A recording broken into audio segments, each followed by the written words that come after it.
ശരിക്കും നമ്മുടെ റോക്കൊക്കെ അല്ലേ പാറ അങ്ങോട്ട് പൊളിച്ചെടുത്ത് അങ്ങോട്ട് വരുന്ന ഫീലിങ്, അത് പ്രൊജക്റ്റ് 1 ഇഞ്ച് 2 ഇഞ്ച് ചാടിച്ചിട്ടിട്ട് ഒറിജിനൽ പാറ പൊളിച്ചെടുത്ത ഒരു ഫീലിംഗ് കൊണ്ടുവരുന്നത്. ഓക്കെ, എന്തോ സ്റ്റൈല്, സ്ട്രോങ് ആണ്, നല്ല ഒറിജിനൽ എന്ന് പറഞ്ഞാൽ കണ്ട ഓരോ പീസുകൾ നമുക്കതുമാതിരി തിരിച്ച് ഓരോന്നായിട്ട് വെച്ച് പിടിപ്പിച്ചു പോലെ. പക്ഷെ നമുക്കൊരു പീസായിട്ട് വരണേ.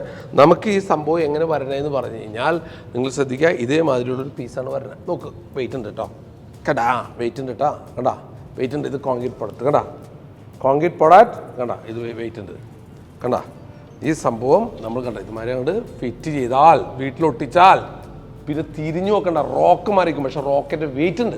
സിമെൻറ്റ് ബേസ്ഡ് പ്രൊഡക്റ്റ് ആണെങ്കിലും റോക്കിൻ്റെ വെയിറ്റ് ഉണ്ട്. കാരണം അത്ര നല്ല ഉഗ്ര സാധനമാണ്. ഇനി നമ്മൾ എല്ലാവരും നമുക്ക് റോക്കുകൾ ഇങ്ങനെ കിട്ടുക എന്ന് പറയുന്നതൊന്നും എളുപ്പമല്ല കാര്യമല്ല.